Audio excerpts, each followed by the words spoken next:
Welcome back to Zoom into Success, the bite-sized podcast giving you all the value that you need from entrepreneurship, whether we're talking to everyday people and their journey and their challenges, or talking to seasoned entrepreneurs like the guests we have today. So if you just want to introduce yourself.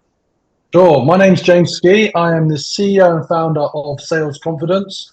We're building the world's most valuable B2B sales community, and we help you grow your sales. If you're a business owner, you're a coach, you're a consultant, an entrepreneur, or a salesperson, we help you become more successful in sales by helping you with your mindset, your well-being, and the performance, and also how you drive upside by overachieving your targets.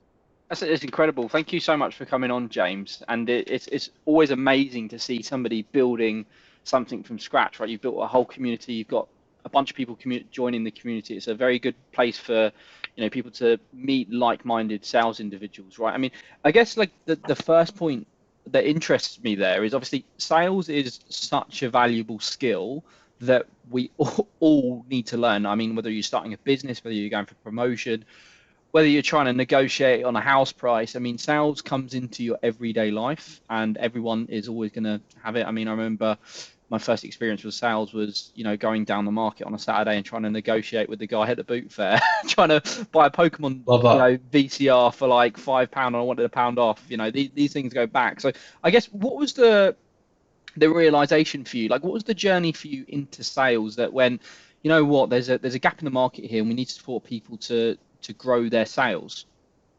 Well, firstly, fundamentally, sales has a bad reputation, but sales is really about communication. It's about your ability to influence, persuade, and make someone care enough about what you have to offer that they buy from you. I discovered sales because I used to fancy a girl at school. Her dad was a successful business owner.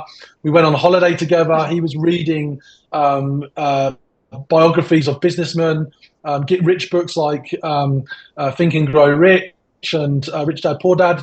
And when I read these books, they all said that sales was the route to a career in having a business. So I didn't land or like fall into sales. I pursued sales from my teenage years, and then I got involved with door-to-door sales, persuading people to get their milk delivered. So I used to knock on the door, bearing in mind that this is something that's died off. I used to persuade people to get their milk delivered rather than getting their milk from Sainsbury's, Tesco's, or whoever. Yeah. But that gave me a huge kind of insight into how to deal with no and rejection. And rejection is a part of life. It's a part of relationships. It's a part of job hunting. It's a part of choosing a school or university. It's part of life. It's definitely part of business. So the more that you can learn to overcome rejection, the more you can improve your communication skills, your ability to articulate your proposition and communicate, the more successful you're going to be. Yeah, I agree. And interestingly, I remember when we started ordering milk for a period, it's completely died off. I've not seen anybody get milk ordered in a long time. But I remember as a kid, we would sometimes have it delivered and be like, why are there these little, white things outside? It's always interesting. I guess there's a couple of points there that I find really interesting. And you talk about sales and persuading people. And I think sales has often had like this, I want to say sleazy background. Um, I can't understand why, because in my opinion, sales is, it's just the process of getting somebody to buy something that, they're already considering. I think that the reason this whole sleaziness thing came around was because you've got people trying to sell absolute crap to people. But in theory, if you're selling something you actually believe in has, value, you shouldn't be scared. You shouldn't be worried about, the sleaziness side of it. Look, this has been going on since the beginning of time, right? I'm sure there were sleazy cavemen that were selling rocks that spears that weren't as sharp as they said they were. Yeah. And the guy down the road was selling really sharp spears. So this has been going on since the beginning of time. There's good people, there's bad people in every profession. I find it odd in industries like consulting, insurance, banking. They don't use the word selling at all or sales, but it is fundamentally all about that. Relationships is all about an exchange of goods or value, and that's business. So everything is linked back to sales. And like I said, there's going to be some good ones, some bad ones. I think, if you're an ethical and honest salesperson and people trust you and you deliver, i.e., you do what you say you're going to do. People don't like salespeople that say something and then don't follow through with it. And unfortunately, with the internet and scams, there's a lot of that that's happened. And people have been promised riches, and we have learned that the reality is there's no such thing as getting rich quick unless you do the work and have something of value to offer people. Yeah, I agree, and I also think just being British, we've had all the sleazy sales stuff from politicians for a long time, over promising and then under delivering. Well, just on that, politicians, are incredibly reluctant to tell the truth because they don't want to. They don't want to deliver bad news. Yeah, Whereas I think they'd be much better accepted if they were just honest about the real situation. But because they're not, they're sleazy. excellent. Yeah, They're very They come across as sleazy. They're very well educated people. They're excellent communicators.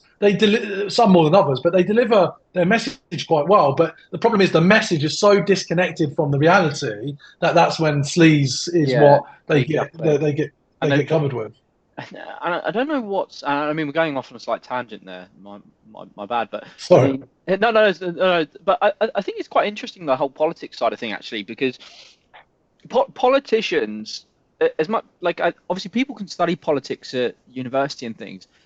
Po Everything in politics is sales. It just is. You're either selling to the public for votes, you're selling to the other politicians to agree to your legislation. Like, it's all sales, and these are the people that are unfortunately running the country. But I think it just shows you the value of sales in everyday life, right? I mean, everything gets achieved through sales. So on sales, what would you say? Because obviously the people listening are maybe beginning their journey and want to work out how to become better at sales, or they're already sort of scaling and just want to sort of increase their conversion rate. What would you say is probably the single biggest tip that you could give to somebody when structuring a sales conversation, whether that's an informal conversation that, because these things happen, right? You go to networking events, you're selling yourself just by meeting somebody and having a quick chat, or whether it's a more formal sales call on Zoom that they've already been sort of warmed up to. What would you say is like the single biggest tip or like technique that somebody could go into those conversations with? Sure. So I would say the number one tip is not just to say what you do, is to say how you help others do what they want to do. How do you help someone achieve their goals? They care about their goals, their objectives. So I like to paint a picture of a vision of a future state and tell a story. If you can tell a good story about how you've helped others in their position achieve their goals, they're going to understand why what you do is valuable to them. Simple as that. Tell a great story, set a vision about how you're going to help them achieve their objectives, relate that back to a story of how you've helped others. You'll be in a good you'll be in a good space. I think storytelling is a huge aspect of it. I mean, I think, like, I've even seen it. I've been running a number of ads on Facebook, and all of the story-based copy works so much better, right? So I can't imagine how much more valuable that is if you're actually talking to somebody physically rather than through writing on a screen. So I guess it then brings me into dealing with rejection, and I know you sort of touched on it earlier. You're going door to door. You probably learned it from an early age. I actually found it because for me, quite recently, we've started getting leads, we've started speaking to people on the phone. I was actually surprised at how many people are willing to speak to you on the phone. I was honestly really surprised, just purely because my own sort of background. When somebody calls me and it's a number that I don't answer, I pick it up. Usually it's somebody trying to sell you car insurance or PPI, and hi, bye. That doesn't really happen. Maybe that's because the leads are already a bit warmed up, but it's interesting that that aspect of rejection is not happening as much as I thought it would. Well, here's a question for you. Do you like to buy? Yeah, we all do, right? So we all like to be sold to if Yeah, it's something we want. You just said something key there. You don't want PPI right now. So you don't want it. You don't yeah, want to be sold to. But if someone wants coaching and you're offering them a coaching service, which is what you offer at Men to Me, then fantastic. They're ready to talk to you. They're going to have a conversation. Even in this world now where people are, WhatsApping, voice notes. I love voice notes. I Oh, it's absolutely love great. Yeah. voice notes. Like it speeds up so much, asynchronous conversation. But like you get someone on the phone about something that they want, they'll speak to you all day. They make time for it. Yeah, exactly, and especially like in what we're both dealing with, right? We're both in industries where we're working with people and trying to support them, whether it's coaching, mentoring services, networking. I think that that's extremely valuable because I think obviously when you come back to like painting the picture of sort of the end result, it always ends up in them either developing themselves further or growing their business or something. So I always find it quite interesting. Obviously, rejection. Coming back to it then, so you were door knocking. How did that? Strengthen your mindset? Because I imagine you probably got a lot of shut doors. And what would be your advice for somebody that's? Because I think a lot of people are probably a bit anxious about it, and I think that the generation coming through, maybe it's through COVID or whatever's been going on in the world, a lot more people are anxious than they used to be, or at least show that they're more anxious than they used to be. What would you say for people trying to overcome that and actually get on the phone and trying to make sales? Because I mean, sales is the lifeblood of any business. So, firstly, you have to detach yourself from the outcome that you are going to get more no's than yeses. And you've got to love the no. I love the no because if I love the no, I'm getting closer to a yes. Yeah. And also, you need to get three no's before you move on. So, the skill on the phone call is, you know, breaking the ice, opening up the conversation, getting permission to pitch, pitching, adding value, finding out if they're interested. They're going to say a variation of a few things. Haven't got time right now. I Mm. didn't expect this call. I'm busy. I'm not interested. Don't ever call me again or F off. Yeah. Right. And you've got to overcome that. That's the initial thing. It's like when you go into a shopping store, everybody will relate to this. You go into a shop and you're looking to buy something, yet an assistant comes up to you and says, "Can I help you?" No. Whereas if the assistant then said, I appreciate that. Have you looked at these new shoes that we've just brought in? Would you like to check them out? And you still go, no, I'm not looking for shoes. I'm looking for jackets. Ah, you're looking for Yeah. jackets. I'll help you go and find a jacket. So that was two no's. You've got to overcome three no's is the key skill. Overcome three no's, you'll get a lot further. The other thing is the follow up. People don't follow up. It takes 7 to 14 touches before someone responds to you on an outbound cold approach. 7 to 14. Wow. You've got to hit someone that many times before they respond. Same with an advert. Until they've seen your advert, your Instagram page, your website, the email, already that's four things. Another Instagram retargeting ads, a call from you. Seven, you're nearly getting to a point where they're going to start coming back to you. And and on that, I think it's quite interesting, right? I mean, what would you say is the most amount of times that you would follow up with someone? So let's say you've had an initial conversation, they've gone to you, right?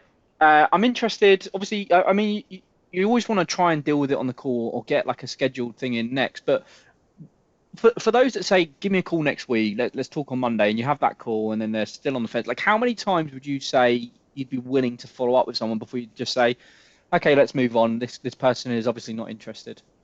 Well, it depends, what they're actually saying to you. But if they showed initial interest and now they're ghosting you, I would keep trying as many times as it took, 2 to 3 times a day, double Wow. dialing until I knew. Yeah. That's the difference between the greats and the not so greats. You've got to be relentless because they initially put effort into completing your form. And if you don't do that, who's doing that? Your competitors. Yeah, exactly. I think Grant Cardone, I think you might have done a story on this or somebody else done a story on it. I saw on Instagram. Grant Cardone literally, like for his events, will literally I think it might have been you, bombard you with emails like, hi, we're starting in 10 minutes. The second one, we're starting in 9 minutes. Like all of this stuff that's coming through, just bombarding you with sales, right? I mean, just making sure that you're there, you're there, you're there, you're there. Um, so coming Like off, gone. Well, like he's in my inbox every day, and yet I don't delete it Yeah. because I love seeing what he's trying to pitch. And the guy's 65 or something, right?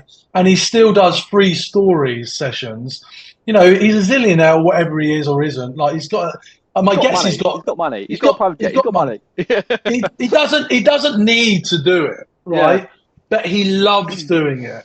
And when I'm on my stories on a weekend, because like you and me, we work all the time because we love what we do. I don't see it as work. Okay, well, it's not. I was just thinking what time it is in the US, right? But ultimately, um, like he's just relentless. He's just Yeah, he is. relentless. So and that's I respect that. I respect that. I think it's quite good actually, and I think for everybody that's listening and wants to get better at sales, I would actually suggest that you sign up to pretty much everyone's newsletter or say, like if you see an ad pop up saying free webinar, join it. Just go through the funnel, understand what's on their funnel. Is it a VSL funnel? Is it some other type of funnel?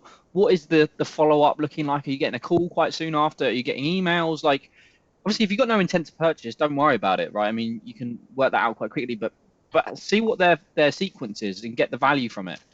I do it all the time. I do it all the time. I mean, I've got 21,000 emails in my inbox.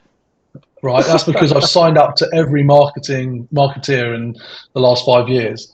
The other thing is, I have a list of my top 20 dream entrepreneurs that I'm looking to emulate. You've got people like Tony Robbins in there. You've got Gary Vaynerchuk. You've Yeah, got Peter Jones, Dragon's Den. These are people that I want to aspire emulate, to be. and Yeah. build a legacy, aspire to be. So I bought their books. I buy their, if they've got courses, I buy their courses. If I know they're going to be at an event, I'll get to their events. I just want to be surrounded with that aura and their circles. And I've actually shook hands of at least half of the people. Now, it's not bad going, right? These are That's awesome. megastars. Yeah, I mean, like they Like, are huge titans in the industry. yeah, I've got photos with like five of them, and when you start thinking like that, it just lifts your game. And I was very lucky to have lunch with Peter Jones, for example. He actually went Oh to my wow. school, but that was Yeah. that wasn't the reason why I'm connected to him.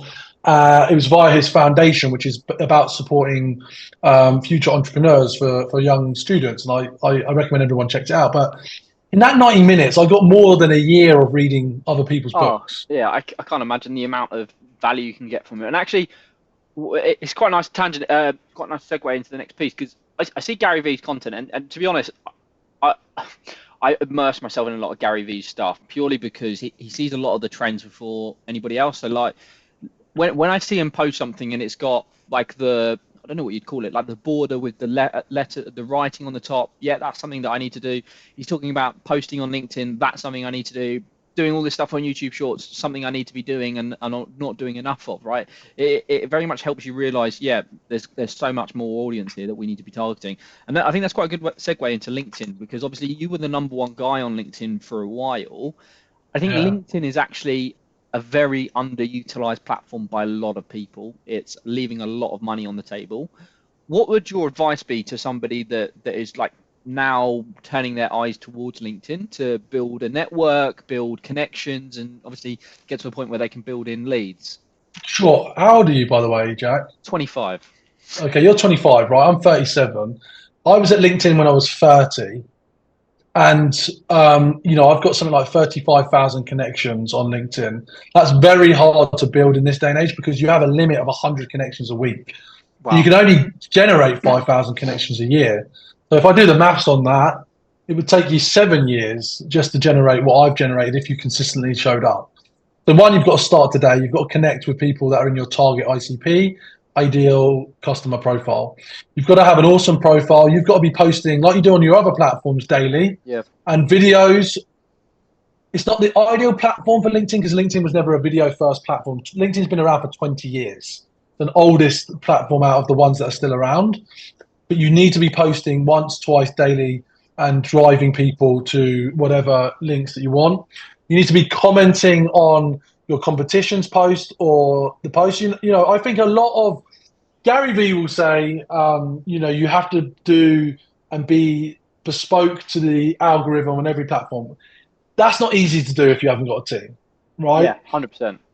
So the first job is just replicating what you're doing on some of your other platforms on LinkedIn. And then some of the tips are, making sure that you do a lot of text-based posts on LinkedIn.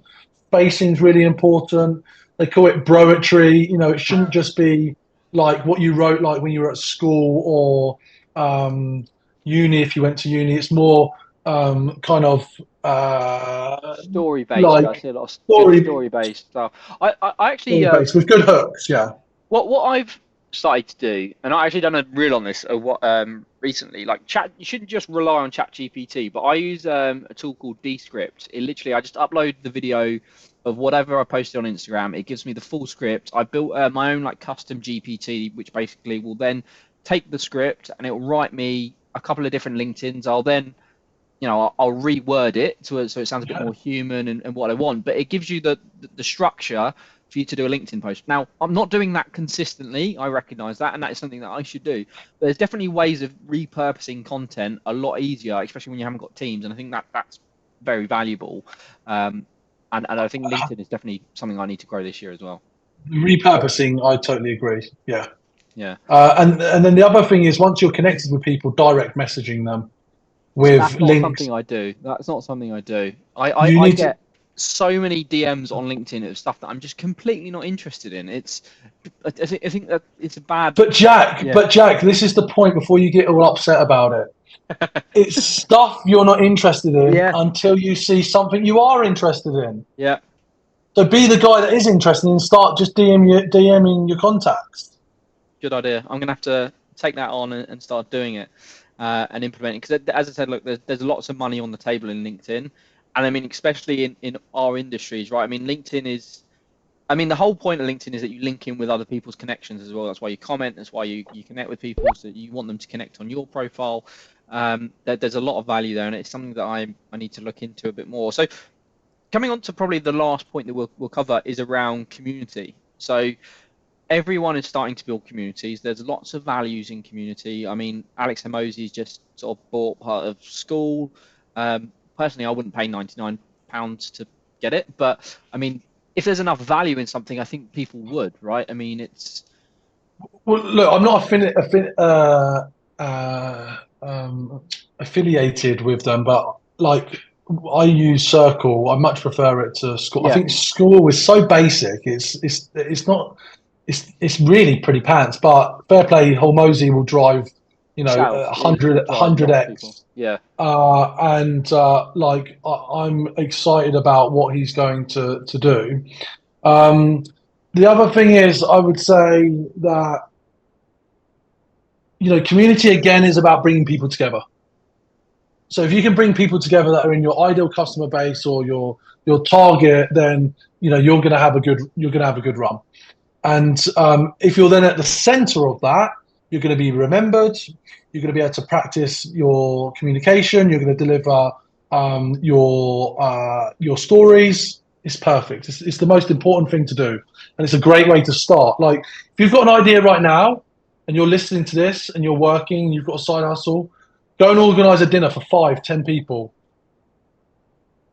See what they think about your idea. See how they feel about it. Just bring them together and get an understanding of what they like and what they don't like. And that will give you some validation as if you should take this to the next level. yeah. And I think as well. It doesn't like. I think you're quite lucky with communities because you can start communities for free. I mean, we're about to launch a free community, but like you've got Facebook groups completely free to use, LinkedIn groups completely free to use, Telegram groups, WhatsApp groups, Instagram broadcast channels. I think Discord is even free. I mean, there's so many free ways to start a community. And on your point, right? I mean, I would suggest that everyone starts a community because it's definitely probably been one of the biggest trends that I've personally seen, and I'm sure you have as well, like in recent years around building a business is everyone is part of a community because they want to talk to like-minded people. They want to talk about their challenges. They want to share their successes to get. I don't know whether it's validation, it's business opportunity, but there's a lot of value in it that people are driving. Obviously, that's why you went on to start Sales Confidence as well. In terms of the sales community, how have you found connecting with sales individuals? How have you found the reception of people into the community? Well, look, it's built my whole business. We've engaged with every year in person. We engage with a few thousand people that show up to our events. I've got, as I mentioned, 35,000 connections. I would say 80% of them are salespeople, sales leaders, all around the world. The fact that I worked at LinkedIn and obviously I was on LinkedIn means that I've got this global network of ex salespeople everywhere in the world. And then I can just show up anywhere. I was in Dubai in the summer, put a post on LinkedIn. I ended up having 10 or so meetings just off the back of that community. Wow. So, it's super, super valuable. And those connections will live on throughout your career. Okay. And the last question that I'll ask before we wrap up, that we've started to ask people, and I actually stole this from somebody called Chris Bradley, who I was having a good chat with. If you were to lose your whole business tomorrow, so you lose the business, the infrastructure, and all of the connections, but you still have the knowledge that you've gained over your career, what would be your sort of first set of steps to get back to where you are today? Good question. I wouldn't necessarily do what I'm doing in some ways. Like, I see myself as a super connector, a broker, an intermediary. I've built up so many connections that I would just be the middle broker and connect people to opportunity. Yeah. Connect, connect, connect. Similar to your marketplace. So, but if I wanted to get to this point now, and well, I only launched a membership subscription 5 years into my business. I would have done that on day one. So if you have a community, I would add a subscription element to it immediately on day one. And if you want to follow people that can help you with that, like Russell Bronson, Yeah. ClickFunnels, and what he talks about in terms of his, I can't remember what the name he uses to describe a subscription, but it's B2B SaaS, it's subscription models. I'd have done that on day one. I would have compounded that over the years, and I wouldn't be where I am now. I'd actually be 10 times further. Yeah. So that's what I would do. And also, I'd hire someone that knows how to manage money a lot sooner. I'm not. I'm a big spender and not a big saver. So someone in the business could do that. That's why us entrepreneurs always surround ourselves with great people. So, James, thank you so much for coming on. I think there's a lot of value there for anybody looking to increase their sales, start leveraging LinkedIn and even building their own community. So, thank you for coming on. Thank you, everyone, for listening. And hopefully, you can now zoom into success.